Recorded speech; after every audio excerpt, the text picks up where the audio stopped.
Hello, Callum. Hello, everyone. Hello. It's been a while. It's been It's a been a while. little while, yeah. Yeah. How you Not doing, not that I was just searching for a button to find an intro video to play. Yeah, they've moved everything They on the moved a streaming lot. platform, haven't they? Yeah, definitely. We are underusing the platform for which we are subscribed for. But it's been a while because last month we were. I don't know what we were doing last month, I but was we I couldn't was be very, yours. very You unwell. were you For were like feeling well. for and the best part of a month, I was very unwell, and I don't know. Yeah, I was just not up to umbraCoffee last month.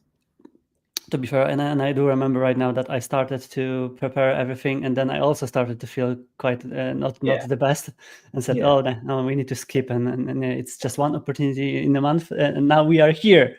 You're all Yeah. good. How are you doing, man? I'm better now, and yeah, good, busy. Been a good busy few weeks, but yeah, no, feeling good. You? How are you doing? Yeah, same. Time flies as usually very crazy. I'm just planning the final part of the year and also beginning of the next year. Not more work related, but privately. But yeah, it's like it's quite nice. Very busy this time. And as I mentioned to you before we went live, I again catched up myself that in the position where I slowly realized that I probably do too much work recently, and I do work too much and do pressure myself a little bit more than I used to in the previous part of the year. But I flagged it to myself openly, and I probably will do something with it now. But yeah. 2 weeks from now, I'll be in London, and it's as I mentioned to you as well. It is my first, besides Code Garden, work-related trip this year, which was completely unusual all the previous years, right? So that it really is incredible. You've got as far as November, and you've not had to go to work for it. But not that I was lazy and not doing anything else, but there was a lot of other trips, other things to handle, some outside of work activities, which were really, really good. And I did start to play basketball way more than I used to in the past, which is also good in general. So, and you were traveling.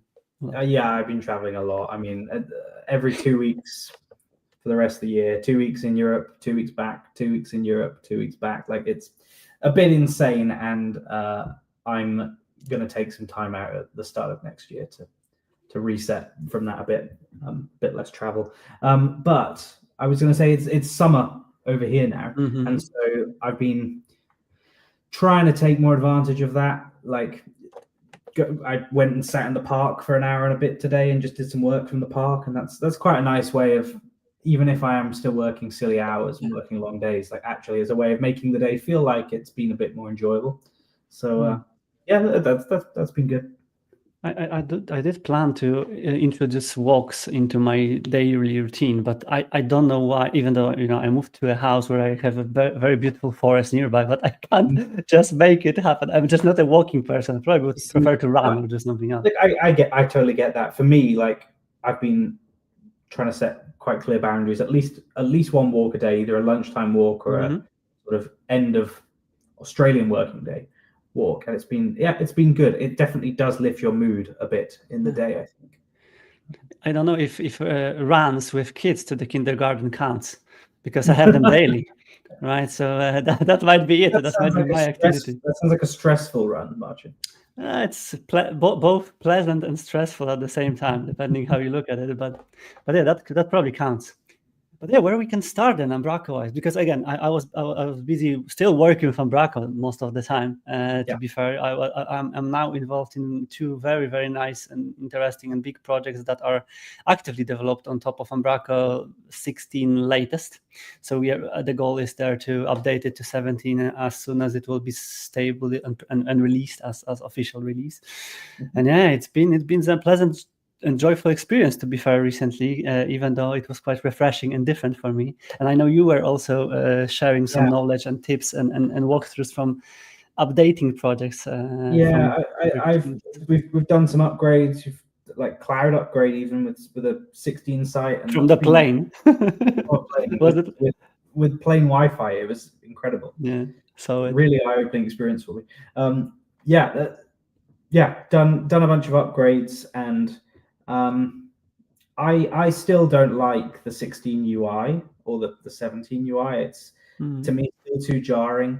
compared to 13, which feels lovely and polished and nice. But I will say, I've been playing with 17, more than playing with 17, using it a lot. And kudos to the team, because they've built something very good there. It's feeling quite stable. It's feeling like a lot of the things that people have been complaining about for 2 years are finally getting to that point where it's like, okay, I can see us using this. I can see us building on it. The back office is lightning fast in so many cases. Like the experience of customizing bits, extending bits, or even just using stuff that's out of the box, like, has been pretty good. And I raised an issue related to, what was it?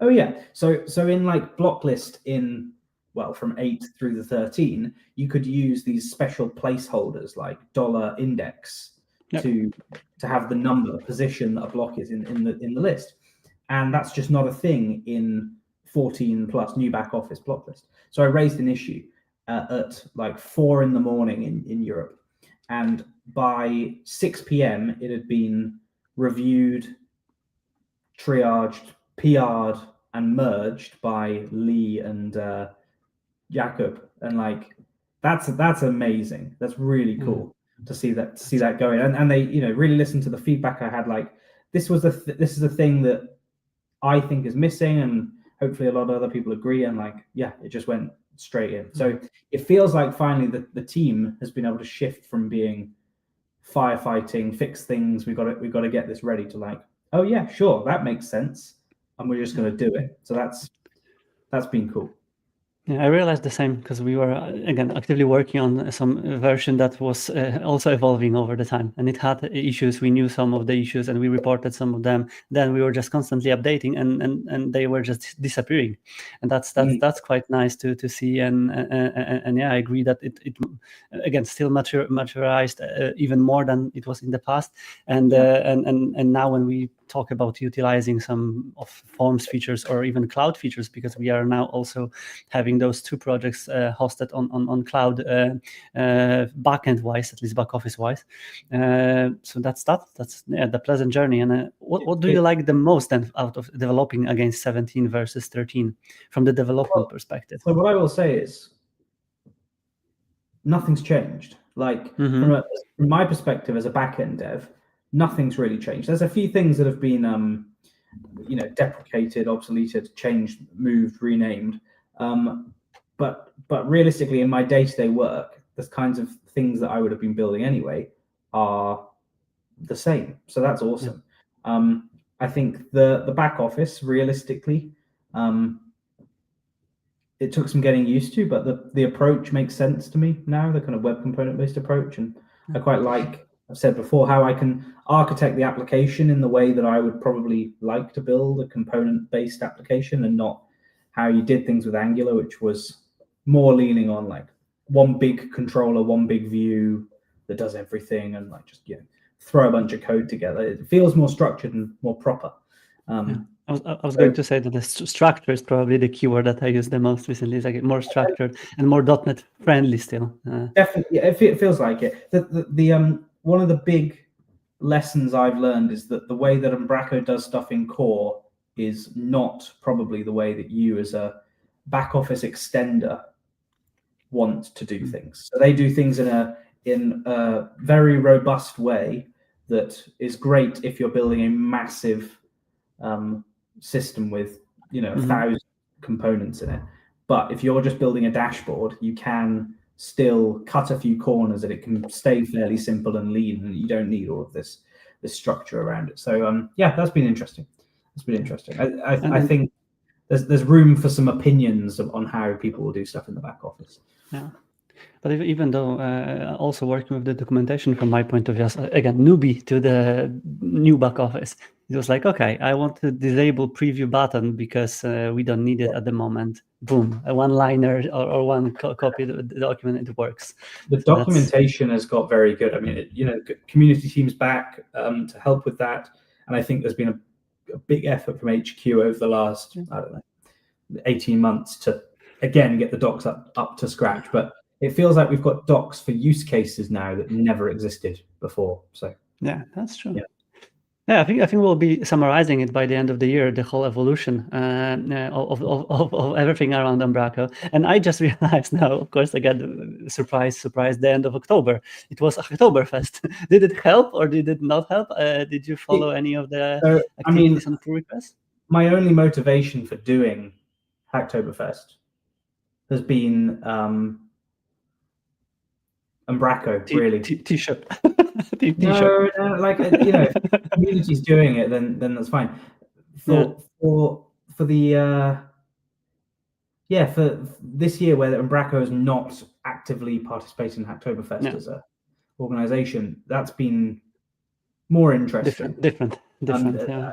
I've not really seen anyone publicly talking about it's October, I must contribute to open source, which is probably a healthy thing, to be honest. I would be curious. I don't know if Sebastian is watching or will be watching the recording from here, but pull request count month to month from October to September. Oh, I see. That would be interesting to see if it raised some attention from people who got used to doing this every October. It would be a very hard thing to quantify in Umbraco land because Umbraco, of course, they have a big release in November each year, so there will be a lot more activity on the repo and the issue tracker in that sort of 6 to 8 week period beforehand.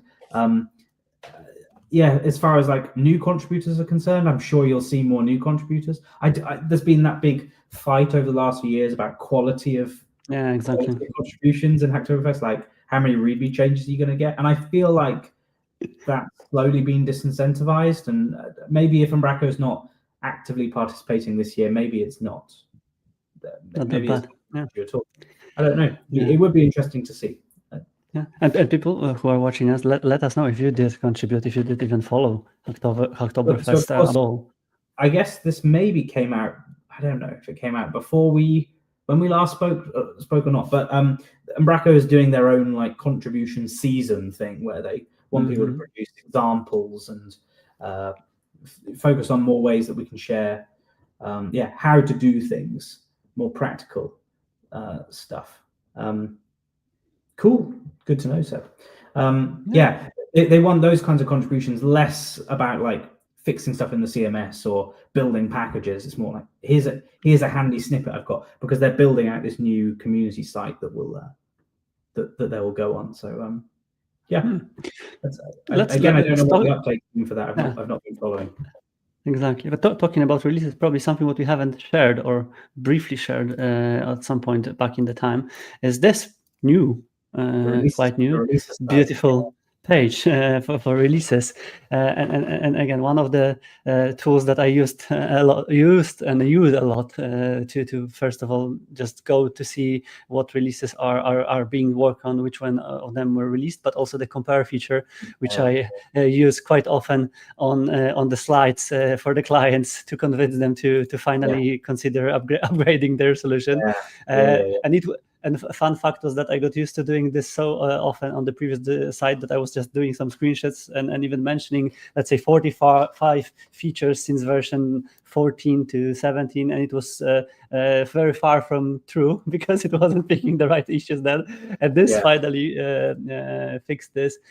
Very nice tool, very nice website, small, lightweight website, just describing what is happening. And you mentioned version 17, and it is going to be released by the end of the next month. Next month, still next. 27th of November is coming out. The release candidate 1, RC1, came out yesterday, and we had a beta version 2 weeks ago, which is a slight change in strategy for Umbraco. So they've gone from having everything being a release candidate, and as we know, we had like 14 RC, but it was very broken and didn't really work. Whereas now it's like, okay, we have a release candidate, and the release candidate is before release, but you'll get a beta version earlier. And I like that as an approach. What I would say is they did a beta for 2 weeks, and then they're doing a release candidate for 4, which is the wrong way around as far as I'm concerned. Shouldn't it surely be like a couple of beta versions, and then 2 weeks before, like we expect with other releases, we get a like a release candidate. We think this is not going to change at this point, but I'm sure they've got their reasons. Yeah. It might be also the naming convention to be adjusted a little bit of those releases. Back to TAP 17. I think that might have been on the releases pages instead. Yeah. Okay. Yes. Yeah. Nice. That's nice. I mean, it's a very nice looking site. Well done, Seb and team, whoever's worked on it. It's great. And this is obviously the first start of, not really the start, it's like the last big piece on Hour that needs needs removing, because Hour is going to go very soon. Very, very soon. So yeah. But that's quite useful. I'm still trying to convince some of my teams into using more conventional change logs and conventional release notes, and that's a very great example of why it's worth doing, because if you have one source of truth, then you can just present them in nice ways to see what has changed in between of the versions or releases. So yeah, that's extremely nice, and I will already share it with some of the teams I work with. But yeah, that's the destination of many development teams and projects these days. And as we were discussing on the last umbraCoffee, it was like, okay, yeah, let's start building on version 16. That was a strategy chosen by many, and now we will be just treating upgrade to 17 as task instead of a project. So what I'll say is we did a lot of work on our. We did an upgrade that was taking 4 Umbraco 8 and Umbraco 10 sites, combining them into 2 that lived in a single CMS. So quite a lot of data mushing and whatever, not a traditional upgrade. We did that, and we then got it to 13, where it was easiest to migrate from. And we focused on getting rid of all of the blockers for that upgrade in 13. The 16 upgrade genuinely took 2 hours. So to go from there to 16 took 2 hours, and add an extra hour onto that for me getting it set up to deploy to cloud. Like, it was genuinely that easy to do both things, and it really opened my eyes to how much work's gone into making that journey as smooth as possible for people. Yeah, but also that was kind of prepared with knowing this upfront, that you will be kind of upgrading using the built-in components, or you won't be creating a custom property editor for every type of the data that you are working with. There are certain packages and package authors that we know this is going to be available. Don't need to worry too much about that. Like usync is kind of a given, a guarantee. Some package authors have been nice and left their version ranges slightly open, so we could run stuff on 16, 17 that wasn't officially supported. Others have not. I've got a dilemma right now of a package. My search extensions package has an issue when running on 16 because some changes were made to the way examine is registered in 16, and I've been complaining about it on the issue tracker, and it's now listed in the key differences between 15 and 16 that you need to know about. It's listed in the docs, but effectively it's a behavioral breaking change in my opinion. And I now can't. I've dug my own grave. I was multi-targeting, so I had a package that would work in theory on 15 and 16, but it can't anymore. So I have to lift that version. But one more if check to be added to the code. But yeah, that's a challenging. And again, I spoke with a couple of the friends who are building a lot of custom stuff. I try to be very lean and do not overcomplicate things, and just keep as much close to vanilla Umbraco with the builds up right now, because we knew that it will change or it will update over the time. But some of the people decided to do the other way around, and they were backporting packages, doing some updates of the packages, and it's still a way to go, but depends from the strategy taken. It's one route. It's definitely one route. Yeah. Cool, and yeah, so that's Umbraco 17, and we are all looking forward to it. And if anyone has some more experiences to share, drop some comments. We'll definitely highlight them and see if everyone is happier than we were last time when we talked about version 17, just far ahead in time. So, and now it's not that far ahead in time. It does feel, it feels crazy, doesn't it? That when 14 came out like 18 months ago, and everyone was a bit nervous about it, and we're like, oh, okay, but the goal is to be stable by 17, and we were going, 17's way off. But that feels like it was last week. Exactly. I was speaking with someone in the middle of this year. I was like, no, well, let's wait for version 7. Yeah, but it's going to be released November. Okay, that's time. That's not that far in time. Yeah. But yeah, that's happening, and that's here. And Callum, you've been doing some workshops last month, in the couple of weeks back then, and they were related on upgrading versions, right? How did it went? How it was threefold. So Jason and I ran a workshop. I don't know, 2 weeks ago. 30 basically decided to do the craziest thing could possibly do and run a workshop the day after the Umbraco 17 release candidate, or whatever we're calling it now, came out on NuGet. Decided to do that, and it covered kind of it was fairly entry level. The idea was to cover the basics of the 3 key bits you're going to need to do on 17 and the things you need to know that's different. So that was, the morning was focused on introduction to TypeScript and Lit and web components and Vite as a build tool, and like the tech stack that Umbraco is built on now. And then we got people building stuff that they would typically use in customer projects. So like build a dashboard, for example, not let's go and build a package, because most people aren't building custom property editors. Most people are just putting in a simple dashboard in for a client. So we've kind of focused on that. And then in the afternoon, we talked about the backend .NET changes and what's changed and how you can make the most of them. So like efficiencies in Umbraco 17 and 16, things like the hybrid cache and how you can make the most use out of that. And then we talked about upgrading, and we got everyone doing practical hands-on bits of upgrades as well. So everyone left having built some custom component for 17 that they could use as a sample. They went and implemented configured hybrid cache. We had a bunch of Redis instances people could connect to if they wanted to as well, and like distribute the cache. And then we had and everyone ran an upgrade. So yeah, it was fun. Rich is asking, will it be done online? No, it won't.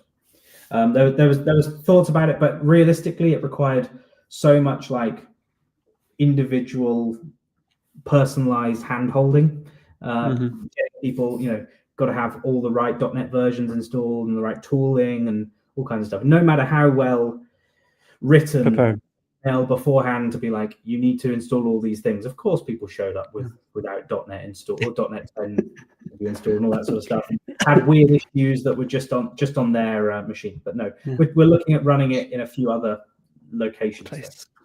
You would need to have some virtualized machines already with pre-installed stuff, and then connect the users to them. Like that would be genuinely GitHub code spaces. I'm a big fan of, and or just the kind of dev container platform in general. So you can ship a repo with a .dev container folder in it with all of the configuration, and it will spin up a Docker image with all the stuff you need installed on a host machine, and it's like a game changer for training and that sort of stuff. So yeah, that probably is the way to go. Unfortunately, Umbraco makes life a little bit difficult doing that, or has in the past, because containerization has not been an officially supported thing. It is now.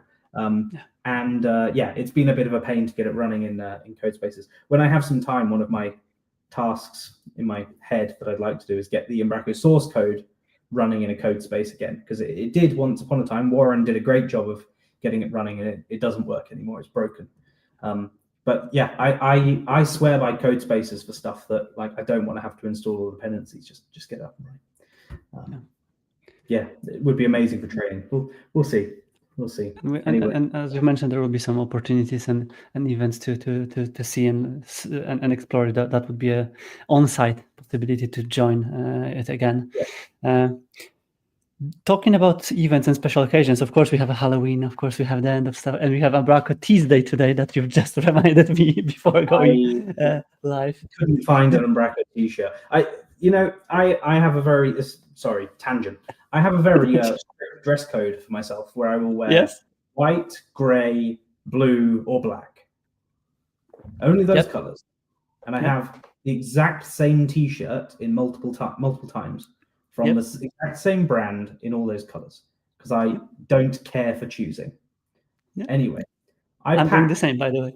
I packed a nice black T-shirt to take with me to Norway. In fact, I packed like I don't know, 30 T-shirts or 15 T-shirts, something for my trip. And to my surprise, I unfolded one day, and it was an Umbraco T-shirt that I hadn't realized. Like somehow had snuck into my T-shirt collection. But now today I couldn't find it. So anyway, it's I did find one from Poland, and it has also good. the pumpkin branding for today. So yeah, definitely worth highlighting. But yeah, events and other things. UK is going to be kind of occupied with a lot of events soon. There was also one update which we didn't mention last month. It's a new office being opened by Umbraco in UK as well to support some activities there. We're not spoken about that. I guess not. Oh my goodness, there's so much that's happened in the last 2 months. Exactly. That's Marcin. Umbraco office in Bristol in the UK now. There is an office. I mean, it's 2 or 3 desks. It's not a big thing, but the idea is to grow, and that means we've got 10, 11 people or something working for the UK entity now. A decent chunk of the company working out of the UK. So it makes sense to have an office. And again, it was interesting because my team did just mention that because there was some kind of partner activity or meetup. I can't remember what was it, and someone said, "Oh, a UK partner summit." Yeah, and someone said a couple of people came here from Umbraco office in UK. And oh, there's an office in UK because I didn't follow all of the updates, but yeah, that was interesting. And again, seems like a natural expansion, right? Yeah, exactly. They did a partner day in London, and then the next day they did one in Bristol, as Carl is saying in the chat. Bristol. Exactly. So yeah, and then a meetup in the evening, and there was a community like Q&A fireside chat with Mats that will go up on YouTube at some point. I don't know when. It was a good event. I happened to be flying out of the UK the next morning, and so I was like, screw it. I'm gonna make Bristol happen. So I managed to get there. It was good. Yeah, so that's good, and we will talk about the events ahead of us because I'm not even catching up on all of this because there were some call for speakers closed. There were some speakers announcements for the festivals. There is a DK festival happening. Fest on the 11th of December. That's December. Got a big lineup announced now, and then there is a few like Umbraco 17 launch party type events going on. There's one in Bristol. I think. Oh no, that's a meetup. Maybe a bit in a week or two. Yeah. There's one in I don't know where. I saw one. Can't remember. Do you mean the Umbraco in the city? In Scotland. There's one in Scotland on the 4th of December. And we're doing one down here on the 27th. There's a few of those. And then, the kind of other festival-ish thing is the Umbraco in the City event. Yeah, and all of these are on the meetup.com. Netherlands, thank you. That's what I was thinking of. Yeah, so plenty of these. And Callum, you are going to which ones? So you are speaking on DK Fest from what I saw. And what about? I will be at Umbraco in the City. I will be at the Partner Summit on Thursday. I've been roped into saying some things at the Partner Summit. I get off I arrive in Manchester from Sydney at 12 o'clock midday, and the Partner Summit starts at 2 p.m. So I'm truly insane for agreeing to say something at that. But anyway, it'll be a good event. And the Umbraco in the City season speaker. Umbraco in the City on Friday is looking good too. So yeah, plenty of events, and people let us know where are you going and if you are attending all of these because it seemed to be a wrap of the events at the end of the year, as usually it is. I do remember the September, October, November being such crazy back in the days when all the festivals were in place, and now it seems to be back on track again, and opportunities are growing. So there's been a lot happening in the background for festivals, etc. for next year. So Umbraco Spark CFP has just opened up. Umbraco Spark dates are announced for the 20th of March. We're also working on what UK events look like next year as well. We're going to, following the success of the workshops, we're going to try and do more workshops, and there will be a large community event that we're not calling a festival. We're trying to move away from that festival name, but in October. So yeah, back to the busy end of the year type thing, Marcin. But yeah, there's been a lot going on. It's going to be exciting next year, I think. Yeah, that's great. And yeah, I also saw some kind of posts and questions about bringing some ideas to the table from the community members and also people who were or are still actively doing a lot of events. Like, what ideas do you have? What do you want to do with or for or together with Umbraco community? So we'll definitely keep up to date on announcing and seeing what is happening. And I am still tempted to bring something back to Poland back again, because we do have some small Polish discussions back in the back office with a couple of the other community members, and we do all miss opportunities to do those exchange of knowledges more often than once per year or twice per year. So we'll see. Maybe we'll join the train and see what will happen. Cool. Couple of the blog posts at the end of my, at least, agenda that we were prepared just to skim through what Umbraco announced recently. Of course, there was security advisory also in the meantime, so we can mention that, and of course, hopefully everyone is already patched and updated who was affected. Interestingly, this was the only one for 13, as in. They've all previously been previous versions. Usually. No. Unless I'm misinterpreting this. Is it just that 10's now out of support, but all the other ones have been patched in 10 as well? I don't know. Maybe someone can correct me, but I believe this was a 13 only thing, and we got a 14 plus only thing for the first time the other day as well. Yeah. I'm not sure. That was quite nice and fast to be patched, but and it was found in one of the supporting libraries for processing. So that's behind us, hopefully. And there was also regarding the community involvement. There was a really nice blog post from Alan highlighting his drive to community and bringing some ways of participation. Emma was also doing a lot of those highlights and talks and shares on various events on how everyone can join the community and find a place to be valuable addition to the community. So yeah, all the events, all the opportunities that we talked about are part of it already. So that's fine. And last but not least, end of year. So annual price changes. One of the blog posts that you mentioned, you are checking quite often as well. Matt's wrote and summarized all of the changes, and it is the prices are increasing everywhere probably. So that's natural. So, I've got things to say on this. Yep. Some of the increases are a bit steep.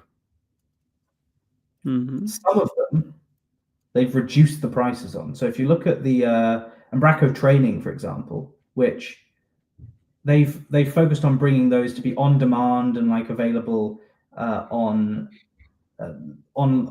cloud and whatever. And for all of their core training things, they've reduced the cost significantly. So I think the cloud training has come down in price. Yeah, the bundles come down in price. That is a good thing. Gets more people into the product. What they've also done is aligned the prices better across the board. So they had like weird prices for pounds because they just took the euro value and converted it to pounds and said, this is how much it costs. So forms would be like, I don't know, 89.50. That's a bad example. It wasn't, but it'd be a strange number. And they've now sort of market aligned all the prices, so it feels like a nice round number. So forms is £95 or like $130. Like it's a catchy round number. It's easier to explain, easier to remember. So I'm quite happy with that. My one wish is that this website would give me a way of changing the prices that should change the currency. Because if you go on, let's peek behind the curtain. If you open the inspector, Marcin, and right click on any one of those prices, people aren't going to be able to see this, are they? But it's a web component with props that are passed in for all the different prices, and then depending on your, I guess, location or some kind of geography, they decide which one they play.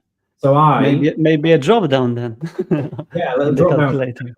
I see all the time. I'm like, oh, they're in dollars again. I don't know Aussie dollars or US dollars. There is no Aussie dollar pricing. I think it's coming. But yeah, like super annoying. So I have to look at that. But a little drop down. Yeah, but that's the base is there. The foundations are ready, so that's not a lot to. What I love, again, I do play a lot with Azure calculators, and I do always find it a journey. They do not have the best calculators of prices, but generally the price calculation, like something what Paul did with packages, like a bundle of packages that you select. So, for example, if we are offering a solution now for the customer, we want to use Umbraco Cloud. I don't know, or not Umbraco Cloud, and then use deploy or other products, how much it will cost yearly in 3 years period of time, etc., etc. That would be quite nice to see. And again, Excels are doing this, but the foundations might help. But I do remember us even talking here about the unification of prices or licenses, anything that could make it simpler even to describe it to our customers. So it is a step towards that for sure.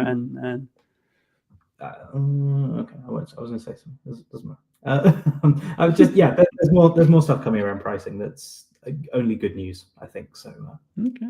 So yeah, that's good. Carl was also hacking the same way. Yeah. So that's again. We'll definitely summarize more and do more summaries by the end of the year. But it seems like we're already entering the final part of final quarter, and it's going to be an interesting, packed, and exciting time. And then we'll all rest in the new year, as you mentioned, according to the plan. For sure. Yeah, there's of course plenty of other things and less or more interesting for different people topics raised. Some cheat sheets flying around. I do remember very nicely packed for the property editors. Great blogs. Speaking about blogs, maybe that would be the final call to action. Script is constantly looking for authors to describe to write more articles, and of course we'll also see 24 days articles in a month from now. So we'll have a lot to read, a lot to catch up on by the end of the year. So Secret Santa, but yeah, that's going to happen soon, and I'm sure that all of those activities will probably benefit from people helping each other to write about anything. So if there's anything else interesting that might have not been described already on anywhere, do shoot out and support Halloween. Halloween is not the official Christmas anyway. Are you celebrating, Callum, Halloween? Are you doing anything? Oh, Lord, no, definitely not. No. The clocks have changed. Well, all the clocks have changed in various parts of the world, haven't they? But it now means that between me and the UK, there is an 11-hour difference. So a lot of my evenings are taken up with work calls, which means, unfortunately, I have to miss going out for Halloween. What a shame. It's my favorite. No. At least I was abandoning it for a couple of years because we were slowly adopting it in Poland, I would say. But now kids are driving the change, and it seems like I can't avoid it anymore. If you've got kids, that's acceptable. I can't avoid. So I have 10 plus kids today at home from the afternoon. So I will definitely not be doing any work then. And then a week of rest. Trying to survive. Yeah, I will be trying to survive. But yeah, for all of those who have some parties or celebrations aligned for today, do enjoy them. And then have a nice weekend ahead, and we will do our best to catch up with everything what we have missed and what will be released next month. Yeah, day after Umbraco 17, so so celebrate our successful updates and projects being aligned to be released, hopefully. Yeah. But yeah, thank you everyone. Thank you, Callum. Have a lovely rest of the day and the weekend ahead, and we'll catch up next month. See you, everybody. Yeah, take care, everyone. Cheers. Bye bye.